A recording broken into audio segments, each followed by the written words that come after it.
Hei kõigile e-kaubanduse huvilistele, siin on Mihkel ja Egle. Seoses Amazoni aastakonverentsiga oleme jälle teie ees, seekord mega põneva teemaga. Teema, kuhu meist ilmselt kõik tahavad jõuda, ehk siis rahaline vabadus, kaching. Partner Mihkel suutis selle ära teha, ma rullin praegu vaimselt punase vaibade eest lahti, tegin seda juba siis, kui ta mulle seda ütles ja totaalne respekt. Sellepärast, et Eestis on tehtud Amazoni ettevõtte exiteid mitte väga palju. Me suutsime kahe peale kokku ligada umbes 5 tükki ja selline teadlik Amazoni platvormile brändide, toodete, ettevõtete ehitamine on toimunud võib-olla maksimum 6-7 aastat. Ehk siis tegemist on üpriski noore valdkonnaga ja selle aja jooksul juba tegelikult on selliseid miljoni exiteid täitsa juba tulnud ja Mihkel sellest on suutnud teha Eesti kõige suurema Amazoni exiti. Mõni sõna Mihkli kohta veel. Mihkel tegelikult on nagu hunt kriimsim. Ta minu Amazoni sõprade ringkonnas on vaieldamatult kõige sihikindlam, kõige töökam, kõige vastupidavam müüja. Ja Mihkel mitte ei müünud ära kogu oma ettevõtet, vaid ainult ühe portfelli sellest, jätkab teistega ka edasi. Ja ta on lansseerinud üle 100 toote, nii et tegu on äärmiselt kogenud inimesega Amazoni maastikul. Kokku on ta üles ehitanud üle 3 miljoni konto, mis on väga kõva sõna, seda siis nii iseendale kui ka oma suurematele klientidele. Mihkel on ka üks väheseid, kes aitab suuremaid ettevõtteid Amazonis müüa. Ja mul on tegelikult mega hea meel, et enne 12. juuni konverentsi sisuliselt Mihkel tegi endale kingituse ja tegi ära nagu dream come true, ehk siis üks linnukene elus saab maha, üks bucket list asi saab maha kriipsutada ja exit on tehtud. Tere, Mihkel! Tere, Egle! Mis tunne sul on? Väga hea tunne, et eks ikka sükest asjadega on hea tunne. Nagu sa ütlesid, tegelikult see on bucket list, et kunagi kui Amazoni äri sai alustatud, siis oli 3 asja, 2 või 3 eesmärk oli kirjas. Neist üks oli see, et tahaks teha miljoni äri ja teine oli, et tahaks maha müüa millalgi, et 2 suurt eesmärki. Mis rahadest me räägime, palju sa nüüd teenisid selle müügiga? Vot, see on niisugune asi, et kui vähemalt meie müügis ja ma tean, et siin osadel teistel, kes hiljuti müüsid aasta tagasi ja nii, et need fondid või ostjad, kes ostavad praegu kokku Amazoni ärisid, seal on niisugused päris ranged konfidentsiaalsuse lepingud juures, et tegelikult ma ei tohi rääkida 2 aastat, ei tohi rääkida täpsemalt, kui et see oli mitme miljoni exit ja matemaatikat tehes, mis oli eelmine suurim, et siis ta oli suurim exit. Et lihtsalt on, kuna seda võidakse nende silmis kasutada läbirääkimise tööriistana, et tema ju sai nii palju, aga Amazoni äri müümine ja ostmine on palju keerulisem kompleks kui lihtsalt see, et kui palju mu kasum on, et seda kordajad hinnatakse väga erinevalt, siis sellepärast ostja ei soovinud isegi, et tegelikult me nende nime avaldaksime. Täiesti arusaadav. Tegelikult meile kui Amazoni müüjatele on päris palju päitseid pähe pandud. Me ise vabatahtlikult oma toodetest väga ei kipu rääkida, nii et kui keegi tahab küsida, et mis valdkonnas Mihkel tegutseb, võib-olla ütleb kategooria, ma ei tea, ütled sa mingi kategooria kas või? Ja see oli siuke, tegelikult oli nagu 2 brändi kahjuks, et oli peamine bränd ja siis kahjuks pidime ühe teise brändi kaasa müüa, mis väga suhteliselt palju kattus selle esimese brändiga, millest oli kahju ja olime sellega emotsionaalselt väga seotud, aga jah, et küsimus uuesti, mul läks küsimus alguses meelest ära. Kategooria, Industrial Scientific ja siis Garden ja Pet. Okei, nii et need 2 tükki korraga. Jah, nii see üleminek oli nende kategooriate vahel. Ja, täiega ütlen vahele, et kui sa tahad küsida, siis küsi siinsamas chatis, ma hoian silma peal, võib kohe vahele hüpata, et sest me hakkame Mihkliga rääkima väga paljudest erinevatest teemadest. Võib küsida hiljem ka täpselt nii, nagu sul tunne on. Ja Jaanus juba uuris, et missugune see teise koha exit siis oli. No teise koha exit oli seal midagi 2 milli kanti ja et ilmselt sealt siis rohkem. Nii et rohkem kahjuks 2 aasta pärast saame Mihkli käest küsida, et mis see tegelikult jah, täpselt. Mis see tegelik number oli? Minust oli vist eelmine oli, Alvari oli äkki oli 2,5, kui ma õigesti mäletan. 2,5 midagi sellist. Ja sa tegid ilmselt rohkem kui 2,5, nii et jah, et see ei olnud päris 2,550 on ju, et see oli ilmselt sealt natukene rohkem. Tegelikult Amazoni ärid, olen ju ise selles valdkonnas ka päris mitmeid aastaid juba toimetanud, on tegelikult üpriski kasumlikud, Mihkel. Me ju toimetame valdkonnas, kus me ikkagi ei lansseeri tooteid, mis on väiksema marginaali kui 20, 30, 40. Heal juhul me võtame 50-60% marginaali, eks ju. Jooksutame neid ärisid, kasvatame neid ärisid. Miks on üldsegi vaja mõelda sellist mõtet, et ma tahan sellise äri maha müüa, eriti veel, et kui sa oled seda teinud ainult võib-olla, ma ei tea, mõned aastad, eks ju. Kus siuke mõte üldse tuleb? Okei.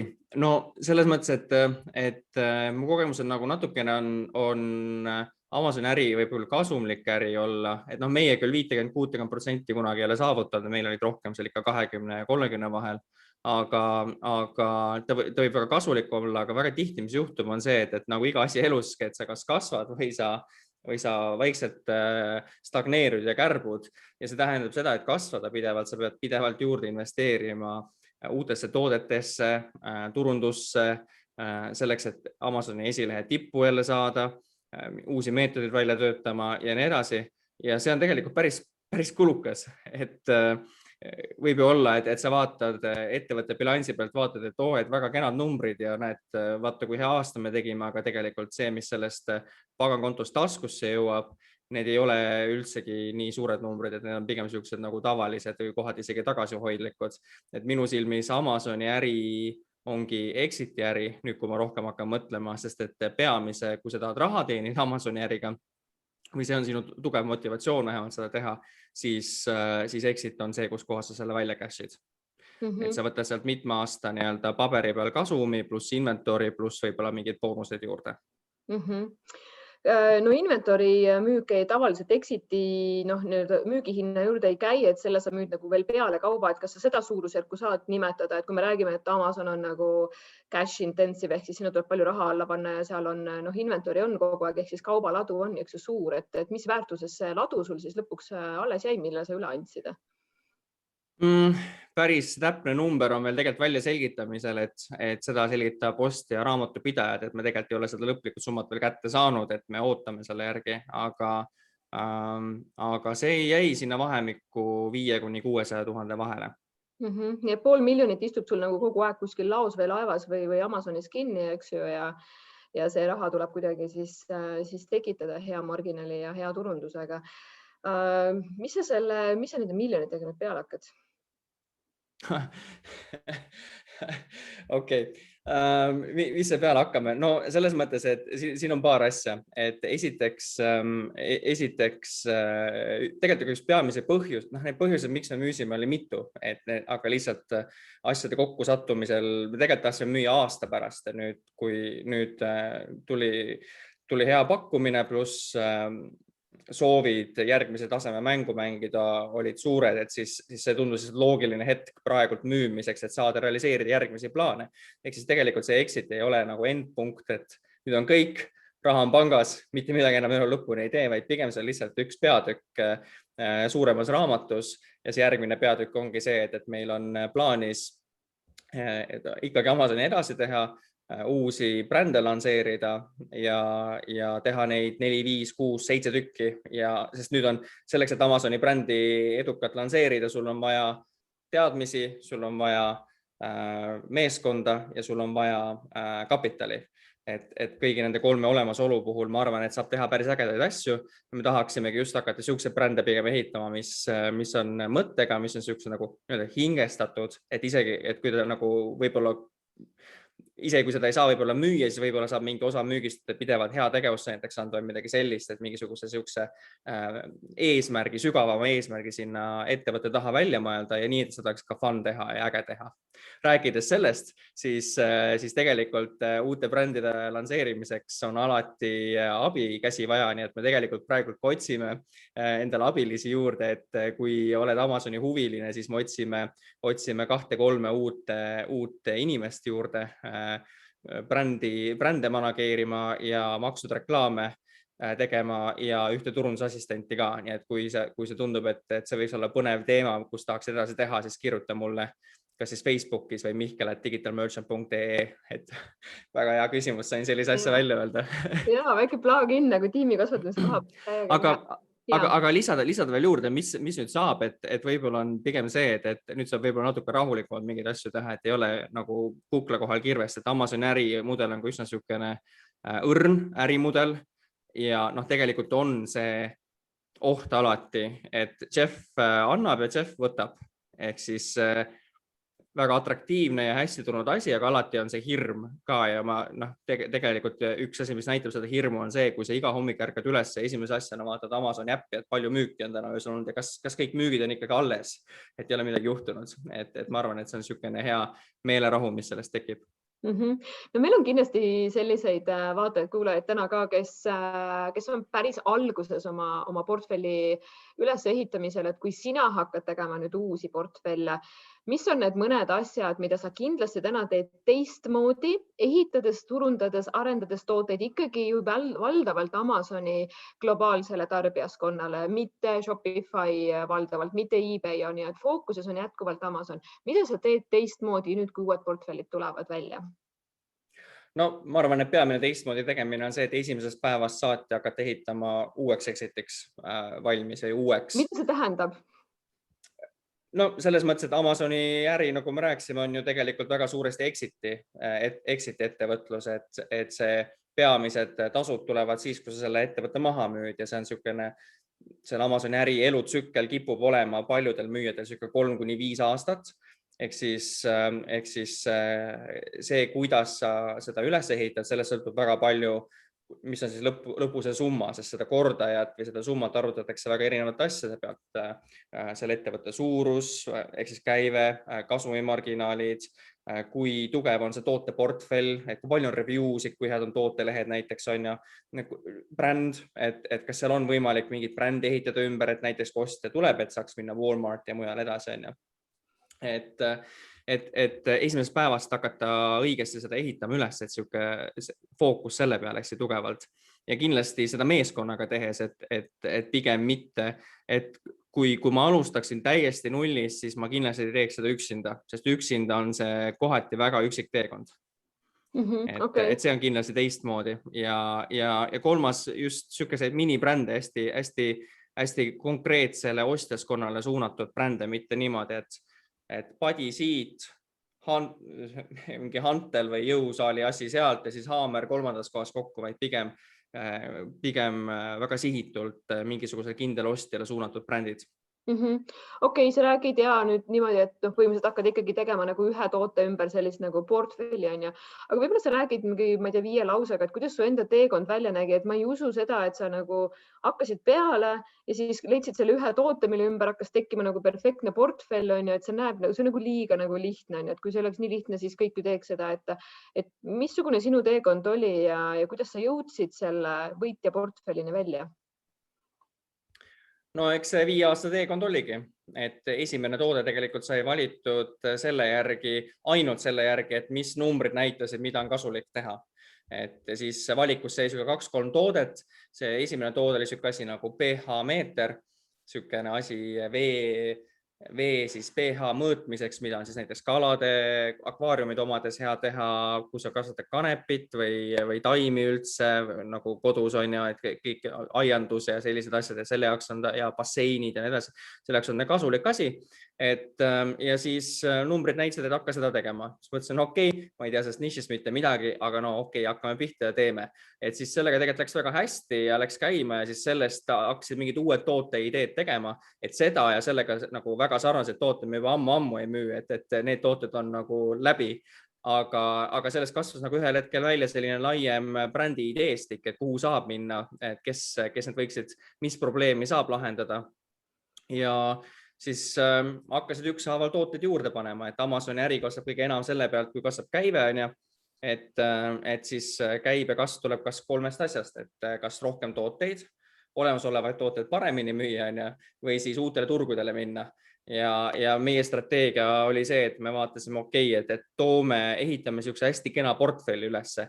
Nii et me näiteks siin möödunud aastal lansseerisime 16–20 toodet sellesse brändi ja portfelli. Aasta enne seda oli ka niisugune 8–10 toodet.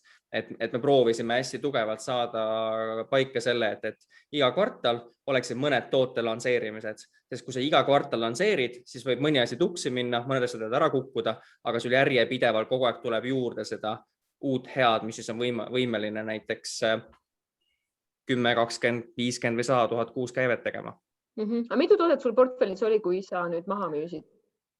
Meil oli sellel hetkel äkki 44 või 46 skuud oli kokku. Ja seal mõned on variatsioonid ka, one pack ja two packid, et need ei saa päris unikaalseteks toodeteks lugeda, aga laias laastus jah, oli vist 44-46 oli neid kokku. No selline toodete nagu distributsioon justkui nagu annab aimu, et sul ei olnud niisugust ühte rockstaari, kes võtab üle 50% käivest, eks ju, ja siis ülejäänud pudinad sinna juurde, et kuidas sul see portfell jagunes? Suhteliselt ühtlaselt, et mida võib-olla paljud ei tea, on siin see, et 2018 aastal ma tegelikult proovisin sedasama Amazoni äri müüa ja siis tollal oli see müügihind äkki 200 000 või 190 000, midagi niisugust, nagu suhteliselt väikene hind. Ja ma tahtsin seda müüa, sellepärast ma olin sellest kogu sellest ettevõttest ja selle asja tegemisest nii väsinud, et kogu aeg teed ja kuskilt ikka miski asi on katki, lohiseb, ei toimi, siis tuleb Amazon, siis teeb mingit lollust, siis tulevad hiinlased, eriti häirisid hiinlased, kes lihtsalt ostsid tuimalt reviewsid peale ja oma tooteid boostisid üles, et see lihtsalt niivõrd frustreeris ära, et ma mäletan, ma olin Saaremaal oma tüdruksõbraga ja siis ma ütlesin, et ma ei tea, ma ei jaksa enam lihtsalt, et ma müün selle asja ära, et mul on nii kopp ees sellest.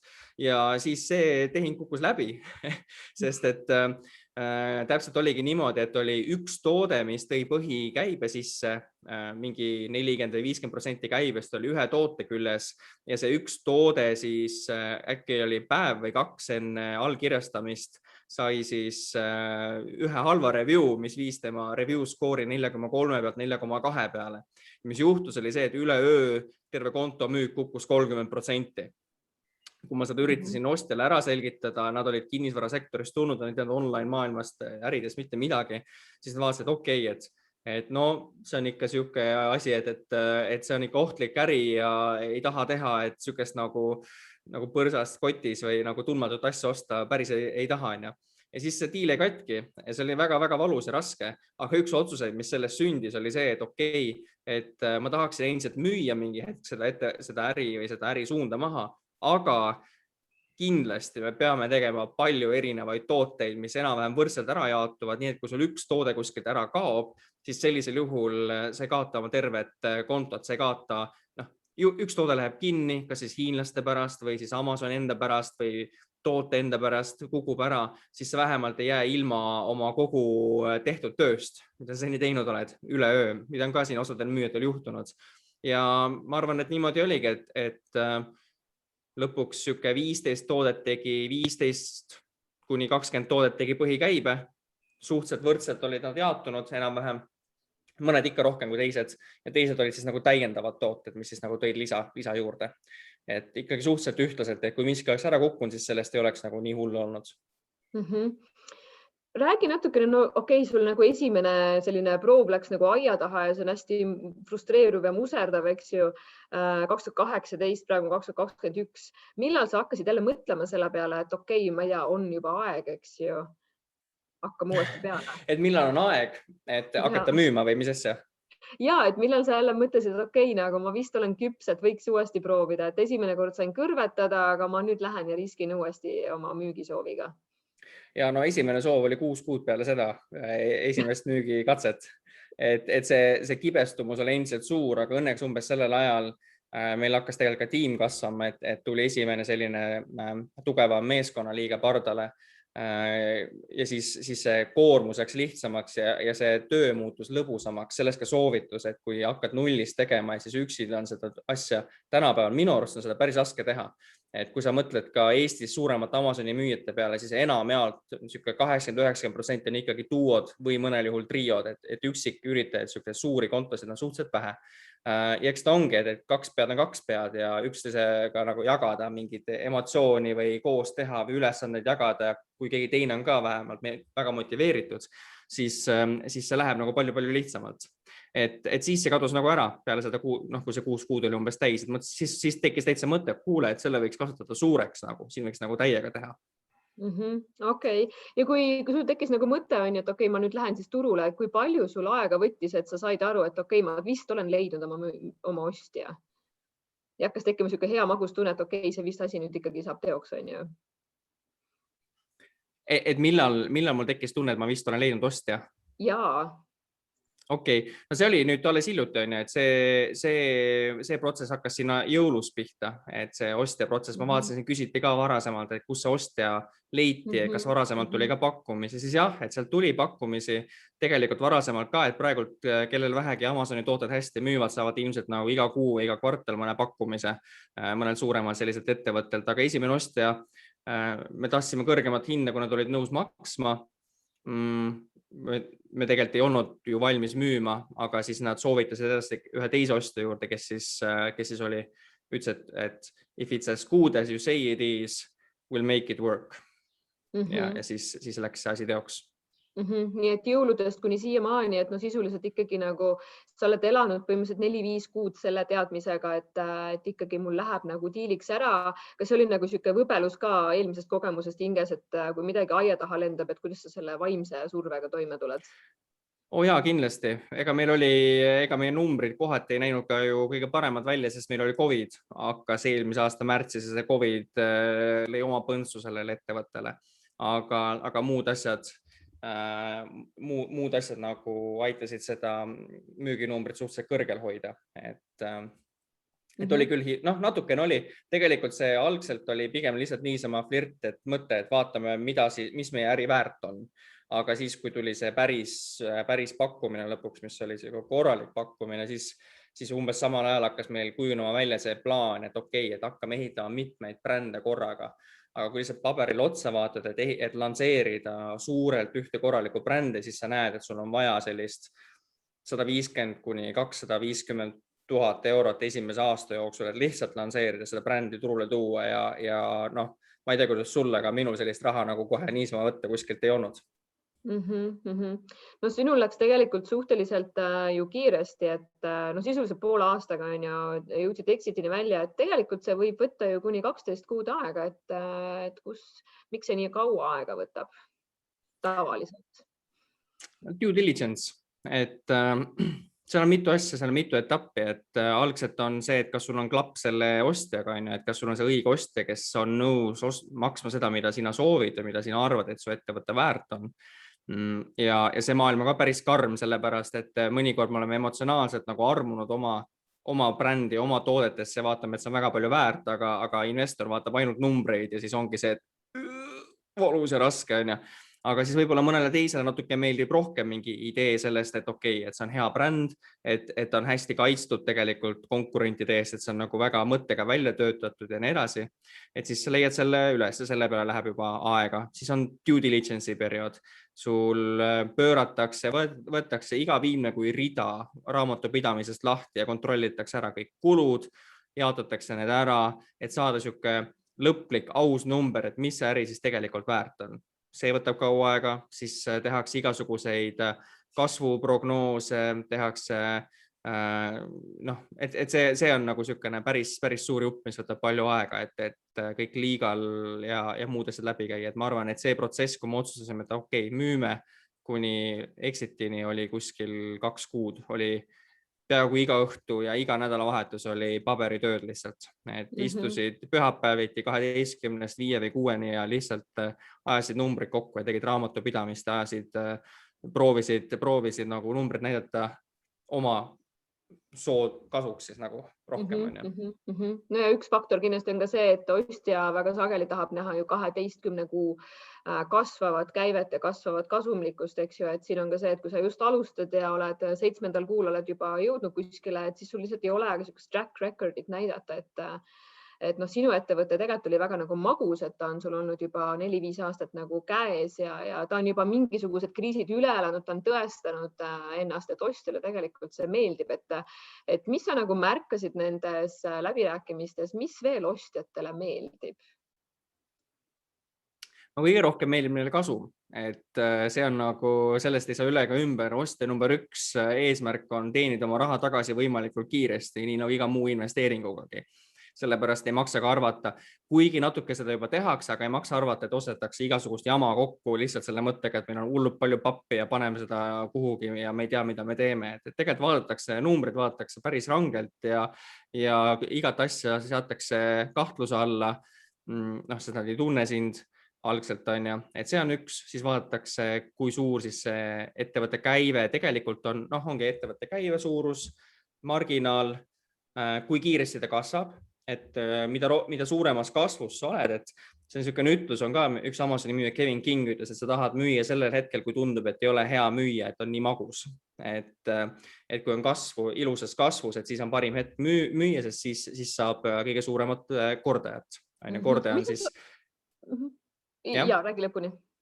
Et kordaja on siis see, et kui sul on aasta kasum ja siis see kordatakse läbi mingisuguse numbriga, mille siis saadakse exit'i summa lõpuks kokku. Ja see kordaja suurus sõltub seda äri suurusest, kasumi marginaalist, kui kiiresti ta kasvab, kui palju tal muud kasvupotentsiaali on näiteks ka retailis või Amazonist väljas, kui tugev bränd on, brändi identiteet, kui hästi kaitstav see bränd on, et kui sa müüd lihtsalt niisama mingisugust wine-stopperit, siis see ei ole võib-olla kõige lihtsamini kaitstav konkurentide eest, kus on võib-olla natuke komplekssem toode, mida komplekssem toode on, seda lihtsamini ta kaitstav on. Seda raskem on seda sul teha ja lanseerida, aga seda lihtsam on ostjal aru saada, et okei, seda brändi me saame kaitsta.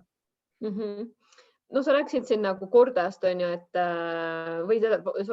kasvust, et missuguse kasvuga sa nagu ise soovitaksid, ma ei tea, sõbrale, et sul on kasv, ma ei tea, nii palju protsente, et sa võiksid hakata nagu kaaluma, sul on siin juba 3-aastane ettevõte, et mida me võiks nagu kõrva taha panna, et kas ma võiks müüa year to year 300%, year to year 100%, year to year 50%? No ma arvan, kui sa year to year 300% pluss teed, siis ta kindlasti ei tohiks veel müüa. Et siis see on nagu liiga magus koht, kus olla, et need tibud too ikkagi ise koju. Year to year 100% pluss, ma arvan, et võiks ka veel edasi kasvatada. Aga siin tulevad ka mingid muud elemendid mängu. Mingil hetkel sul tekib võib-olla endal nagu soov, et okei, et on aeg emotsionaalselt tunned, okei, et tahaks nagu rahu, et ei taha nii palju seda pinget, igapäevast pinget on ja finantspinget.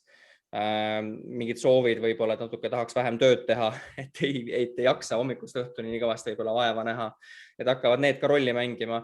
Meie müüsime, meil oli year to year oli sellel hetkel äkki kuskil 80%, et tegelikult päris kõrge. Aga nii nagu mina aru sain vähemalt ridade vahelt lugedes, siis siuke 40% pluss loetakse juba väga kenaks. Year to year 40% pluss on juba väga suur kasv, et see juba tõstab sealt hakkab kordaja juba hästi tõusma. Kuidas sulle nagu tundub, et sa oled väga värskelt need läbirääkimised ära pidanud, et kas praegu üldse on nagu hea aeg müüa, kas COVID on nagu kaasa aidanud või praegu kuidagi see turg on nagu läinud, ma ei tea, kinnisvarasse, krüptosse ja igale poole mujale? Mis sinu tunnetus on?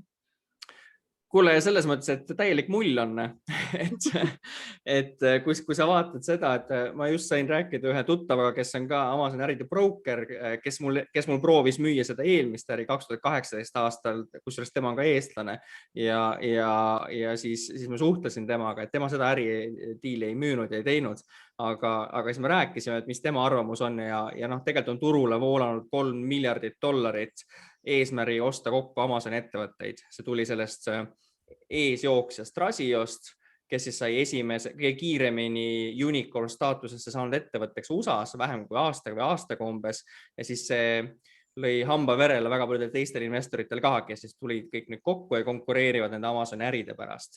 Ja tegelikult need kordajad on ääretult kiiresti tõusnud, et siin väga lühikese ajaga sa oled näinud, et ettevõte, milles sa võib-olla muidu varem said 2x-i, nüüd saad 2,5x-i, varem said 3x-i, nüüd saad võib-olla 4x-i, et seal on väga palju faktorid, mis mõjutavad seda või varem oleks 3,5 saanud, nüüd saad võib-olla 4,5 x-i, või 5 või mis iganes on.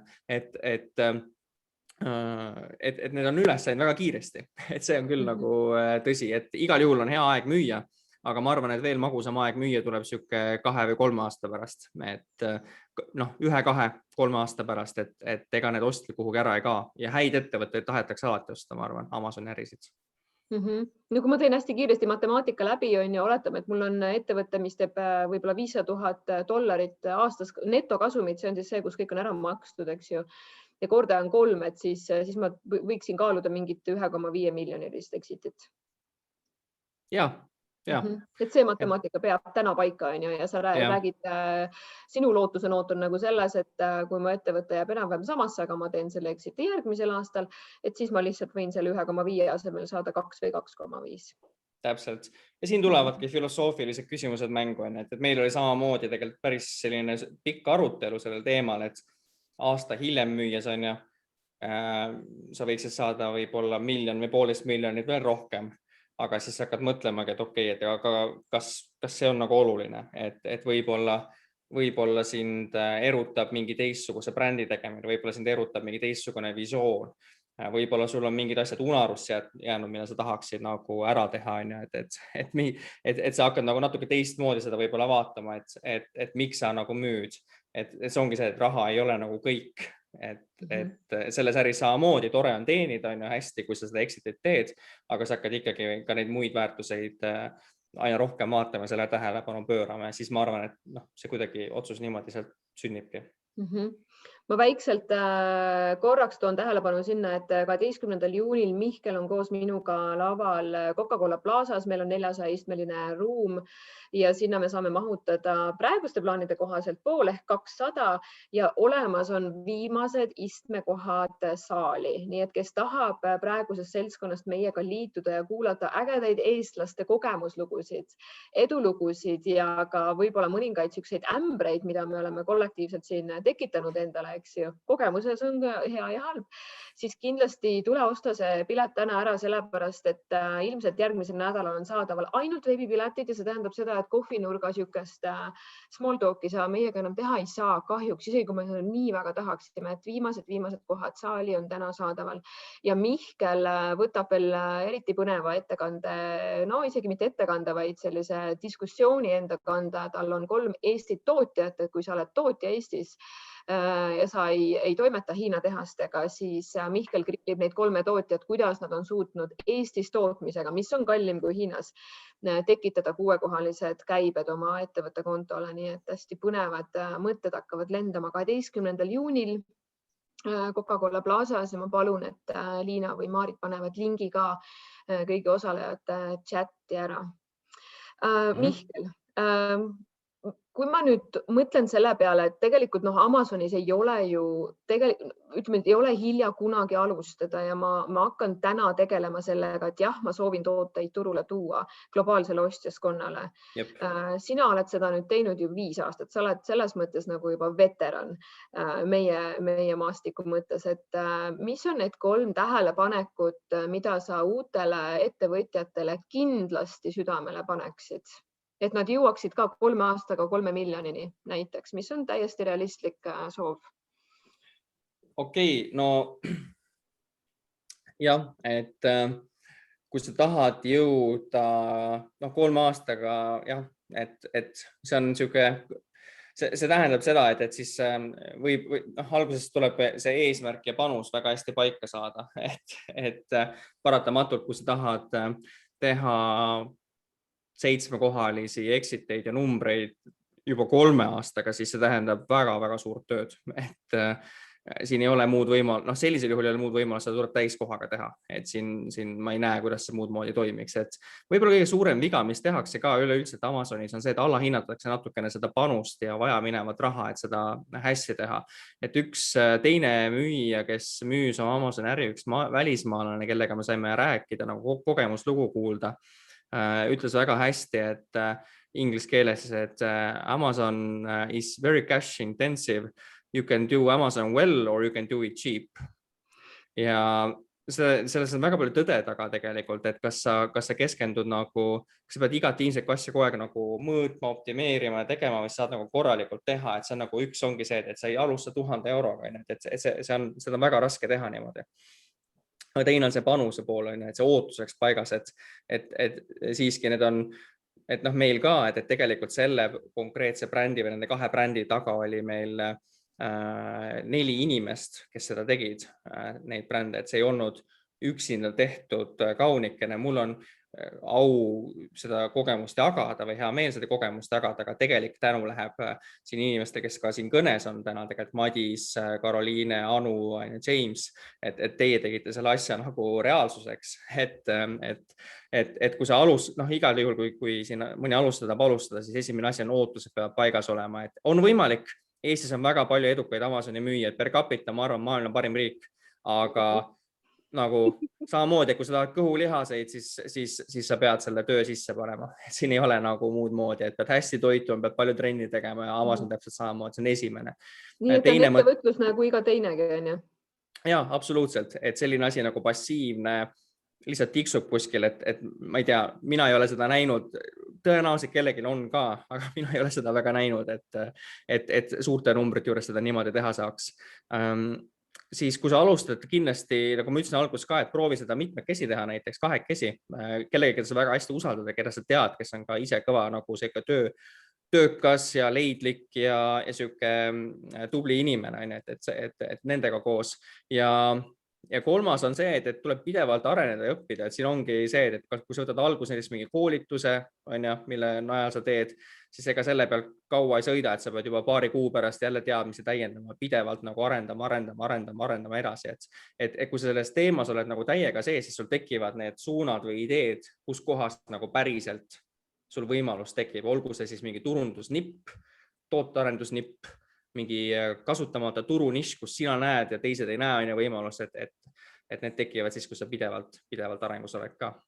Sellised hästi üldised, ma tean, sorry, et see võib-olla ei ole see umbes, et õpi, kuidas õigesti toodet otsida ja nii edasi, aga need on nagu alustalad, mis on nii olulised lihtsalt. Sorry, kui keegi lootis nagu väga pulkadeks laiali tehnikaid.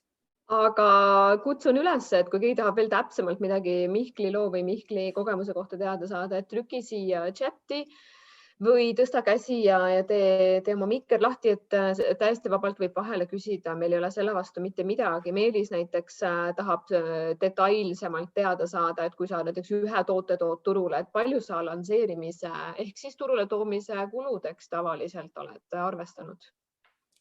No see lansseerimine koosneb 2 osast, on laovaru ja turunduskulu. Ja mitu toodet sa turule tood. Et üks toode on väga erinev kui 5 toodet. Aga ma arvan, ta jääb sinna vahemikku. Ma arvan, meil jäi süke 10-15 kuni 20 000 eurot toote kohta. See on siis esmane laovaru pluss esmane turunduskulu. Kui hakkab minema, siis see number kasvab tegelikult väga kiiresti, väga suureks. Et hea näide, et üks bränd, mis on ju novembris, tuli lihtsalt täiesti ausalt sellele asjale otsa vaadates, et seal oli siuke 4-5 toote variatsiooni ja seal läks laovaru alla juba 50 000 pluss eurot, et see kasvab väga kiiresti nagu. Küsin juurde veel ka selle, tuleme tagasi nüüd Exiti juurde, et kui me müüme Amazoni klientidele suunatud ettevõtet, siis tegelikult see ei pruugigi olla ettevõte, mida sa müüd, et mida sa siis täpselt müüsid, kas sa müüsid oma ettevõtte maha või sa müüsid selle brändi portfelli, selle trademargitud kaubamärgi maha? Sa müüd Amazoni konto maha, jah, et see on tõesti väga hea point, et sa ei müügi tegelikult ettevõtet, su ettevõte jääb justkui nagu alles. Aga harvadel juhtudel ostetakse kogu ettevõttega, aga pigem ostetakse tooteportfell, ostetakse sinu Amazoni konto, ostetakse sinu trademargid, ostetakse kõik seal kaasas käiv, sinu koduleht, pildid, email list, kõik asjad lähevad üle, aga kui sul on ettevõtte keha, siis seal võib olla mõnikord ka üllatusi taga, et siis need asjad kaasa ei lähe. Ja kui sa nagu läheksid näiteks teist Exitit tegema, ma ei tea, ma loodan näiteks 2 või 3 aasta pärast juba, et tundub täiesti realistlik. Kuidas sa nüüd approach iksid seekord, kas sa võtaksid ise nagu initsiatiivi veel rohkem või sa laseksid nii-öelda sisse tulnud kirjade vahel lihtsalt silma üle ja vaatad, et kes on sul huvitav, et palju sa viitsiksid nii-öelda siukse ostjate suhtluse ja pitch imisega tegeleda, sest ma saan aru, et praegu sa rääkisid nii-öelda mõne huvilisega, et nagu ei ole niisugust asja, et kui me tehaseid otsime, et siis suhtleme 20-ga ja siis ühe valime välja, onju. Et mis sa nüüd teisel korral teeksid teistmoodi? Ja no selleks, et see kiire, ma arvan, et esiteks see tunnetus ja arusaam on päris hea, mis see ettevõte tegelikult väärt on ja kuidas seda väärtust arvutatakse, mis tegelikult läheb korda, mis ei lähe. Ma arvan, et kuidas neid protsesse läbirääkimisi kiirelt teha, on see, kui see raamatupidamine on väga puhas.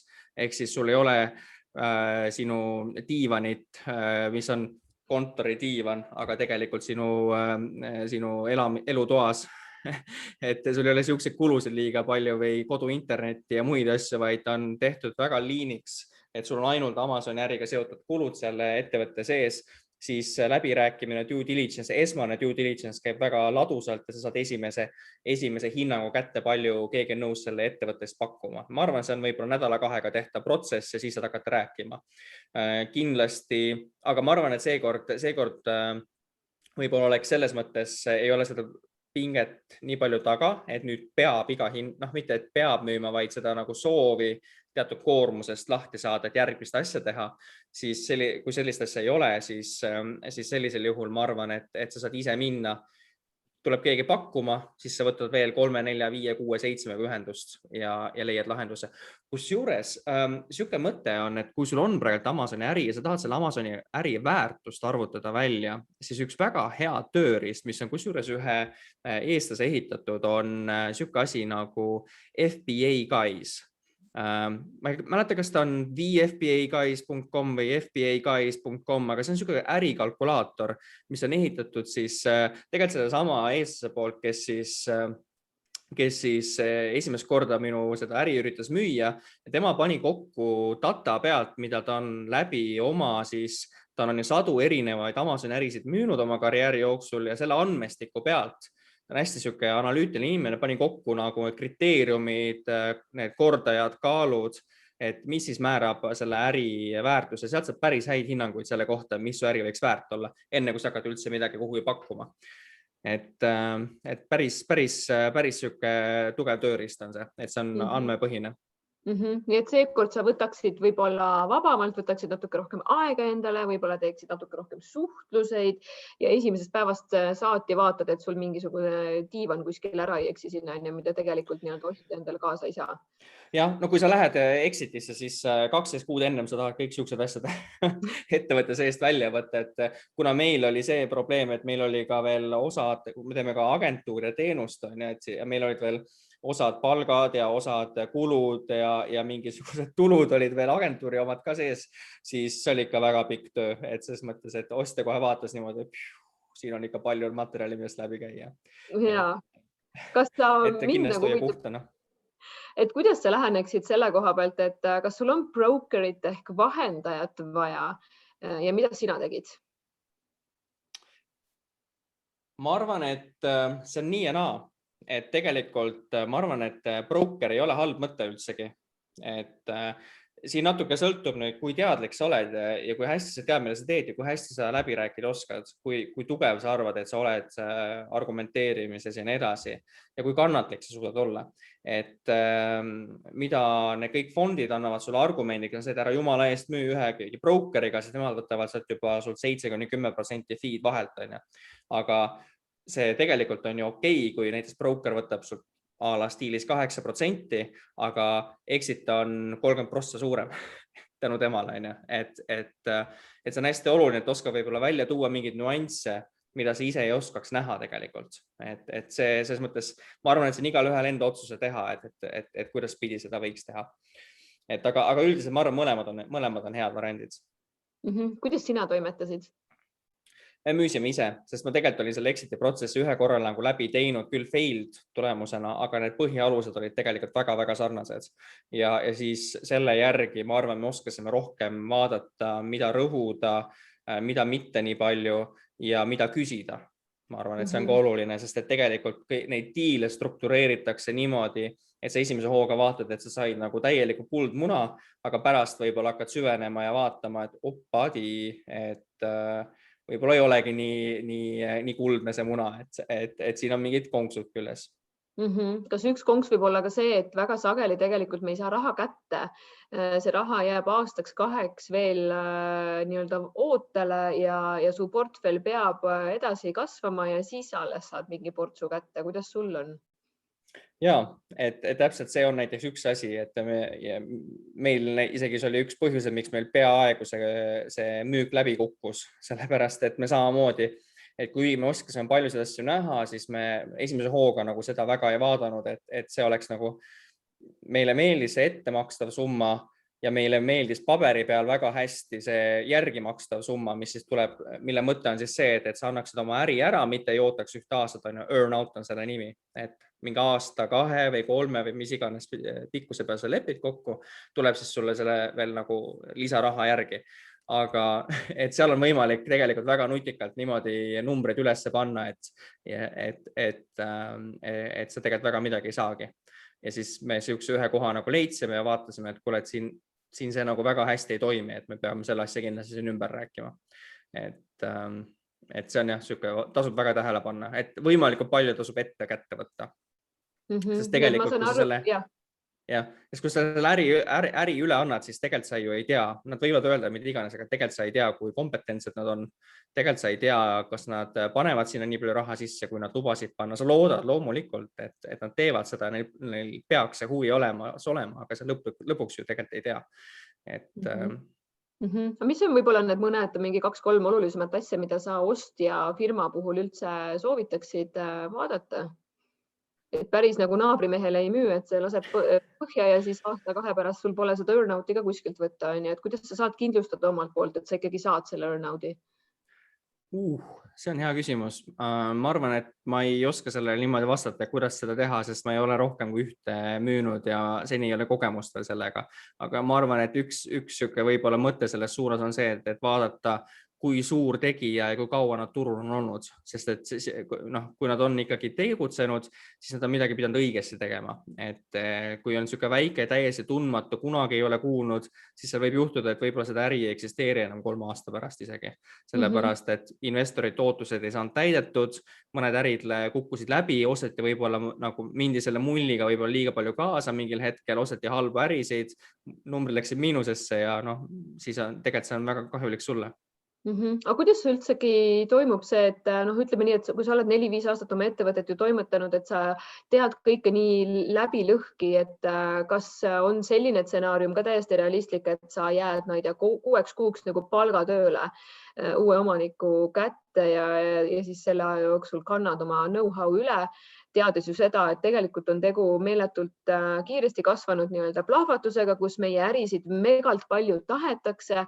Eeldada võib ka, et kõik need inimesed, kes seal uutes ärides tööl on, ei oma varasemat Amazoni kontojuhtimise kogemust, et mida sellest kõigest arvata, kas jääda siis palgatööle või usaldada seda, et see 3 kuud töötanud inimene ikkagi saab hakkama? Ma arvan, et sa pead kindlasti jääma pardale mõneks ajaks, aga sa ei pea palgatööd tegema ja nad ei paku seda minu arust ka väga ja nad tahavad, et konsulteeriksid neid tasuta. Aga see on väga okei seda teha, sellepärast et sinu earn-out sõltub väga hästi sellest, kui hästi sa suudad neid juhendada, mida teha ja mida mitte teha. Mitte siis seda, et nad ei oskaks üldse Amazoni kontot manageerida, aga kui sul näiteks toote pipeline'is on 30 ideed, mida järgmisena teha ja sina ju tead, mis on natuke paremad ideed, mis on võib-olla natukene halvemad ideed, et sa aitad neil neid ootusi juhtida ja liikuda õiges suunas õigete asjadega, et sa oled väga motiveeritud selles osas, et see konto kasvaks, sest kui see konto kasvab, siis see teenib ka earn-out'i. Et tegelikult on sinu huvi seal juures olla ja seda tehakse enamalt tasuta, aga see ei tähenda, et sa teed tööd nende eest ära. Üks küsimus, mis on vahepeal tulnud juurde, on see, et kas selleks, et üldse oma ettevõtet, ma ei tea, suures osas nad on ju ameeriklased, kes ostavad, sina müüsid Euroopas, aga kas ma peaksin tegema selleks Ameerika ettevõtte, et ma saaks väljuda oma businessist? Tead, hea uudis, ei pea. Et 3-4 aastat tagasi see oli väga suur argument, kui see oli USA keha, sellepärast et ida-eurooplane isegi sakslane või sakslast või prantslast vaadati nagu niimoodi, et see on mingi skämm. Et kui sa juba olid kuskilt Euroopast pärit, siis juba su ettevõte oli vähem väärt, sellepärast et kui midagi juhtub, mida nad ei näe, siis nad ei kaeba sind elu sees kohtusse. USA-s nad saavad sind väga hästi vastutusele võtta, aga nagu Eestis väga hästi ei saa. Aga nüüd see on muutunud, et see on nagu hea, et sa võid vabalt teha seda Eesti kehalt otsast lõpuni välja, aga peaasi, et sa teed seda puhtalt. Et investeerimismaailmas on selline termin nagu SPV ehk Single Purpose Vehicle ehk sellel ettevõttel ei ole mingid muud eesmärgi kui ainult Amazoni teha, et seal ei ole mingeid muid kulusid ja tulusid eriti sees. Ma olen väga teadlik meie ajast, meil on 10 minutit jäänud selle webinari lõpuni. Kui sul on veel küsimus, siis kirjuta see kohe praegu chati ära, et Mihkel saaks sind aidata mõne sellise süttinud tulukesega äkki sinu teekonnal edasi. Mind huvitab nüüd see, et jah, ettevõtja teekond on hästi selline intensiivne, sa oled saanud 5 aastat higistada kõvasti, kes ettevõtja ei higistaks, eks ju, et kõik me higistame. Kuhu sa nüüd paned oma fookuse, ma ei tea, järgmiseks pooleks aastaks näiteks? Teada on ju see, et ega ettevõtja ega ta ei rahune kunagi, aga kuidas sa nüüd väärtustad nii-öelda seda kohta, kus sa oled, kus sa iga päev ei pea selle portfelliga enam tegelema? Mida sa nüüd igapäevaselt teed oma eluga? Lähen randa ja joon margaritasid. Aga tegelikult? Ei, tegelikult mitte, et nagu ma ütlesin, et meil tegelikult see, eks puhata tuleb niikuinii ja puhata saab ka natukene, aga tegelikult on eesmärk sihuke, mis väga elevile ajab ja kohe nagu väga huvi tekitab ja sihuke põnevust tekitab, on lihtsalt järgmine peatükk, mis selles vormis siin on see, et me soovime uusi neid brände teha, aga me soovime neid paremini teha, läbimõeldumalt, teha koos meeskondadega ja jagada ka saadud tulemusi nende meeskondadega, exit boonuste ja muude selliste teemade näol, et see oleks nagu, töö on ikkagi väga suur tükk sinu elust, et see peaks ikkagi olema nagu hea ja fun ja lõbus ka seda tehes, et alati ei pea fun olema, aga kui kogu aeg on nagu hambad ristis, siis on ka nagu vastik, on ju, et see on üks. Ja muudes osades eks näeb, kuidas see kujuneb välja, et veidi puhata ka ikka, et päris natuke tuleb juhe seinast välja võtta ka. Jooga retriit on juba bookitud? Jah, täpselt. Rein küsib, et mis turgusid sa soovitad müümiseks? No ma arvan, et need suur 4 on peamised turud, et alustamiseks on kõige paremad USA ja Saksamaa ja teise turuna siis ettevõtta on ja kui sa alustad Saksamaalt, siis võib-olla USA, kui sa alustad USA, siis võib-olla Saksamaa või siis teise variandina Kanada ja UK, et ma arvan, need on nagu peamised primaarsed, millega teha, et see, kas USA või Saksamaa, see sõltub nii palju tegelikult tootest, nišist ja muudest asjadest, et USA-s on küll kenad numbrid, aga seal on ka kena konkurents, sama kena konkurents järel neil numbritel, et jah. Ja Mihkli käest saab veel pinnida küsimusi 12. juunil Coca-Cola Plazas Amazoni aastakonverentsil, kuhu tulevad kokku nii Eestis tootvad ettevõtted, kes tahavad globaalselt oma tooteid klientideni viia, kui ettevõtjad, kes juba toimetavad või tahavad alustada oma tooteliinide väljatoomisega globaalsele tarbijaskonnale. 12. juuni, laupäevane päev, töölt puuduma ei pea, nii et hästi mõnus olemine lõpeb afterpartyga ja mina Mihkliga seal kahekesi grillime ja chillime koos esinejatega, et teil oleks maksimaalselt palju häid ideid, mida oma ettevõttesse alustamisse või edasi boostimisse tööle panna. Ole hea, võta endale kindlasti täna-homme pilet ära, sest et saalikohad saavad otsa ja edaspidine variant on ainult veebi kaudu liituda. Mihkel, on sul midagi veel südamele panna ettevõtjatele, kes e-kaubanduses praegu toimetavad või sul on toss väljas ja tahad lihtsalt juhtmes ennast välja tõsta? Ma arvan, me päris palju soovitusi tegelikult juba jagasime, andsime ka, et eks konkreetsemaid asju saab siis, kui keegi küsib, siis saab sellest nagu rääkida, kas siis konverentsil või noh, mis siin chatis sai küsitud.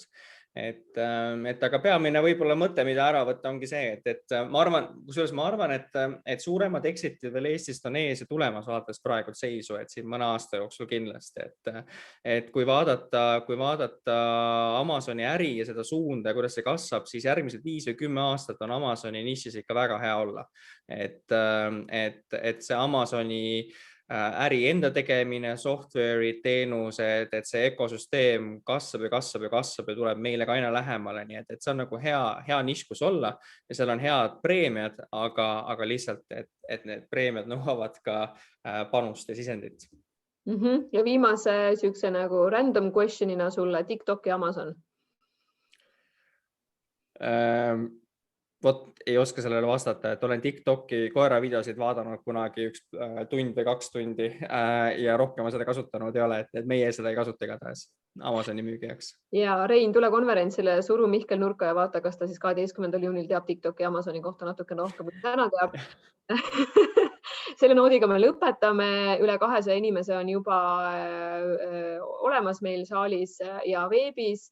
Ootame sind ka ja näeme siis sinuga juba vähem kui kuu aja pärast konverentsil. Tšau! Ja, teeme nii. Tšau, tšau!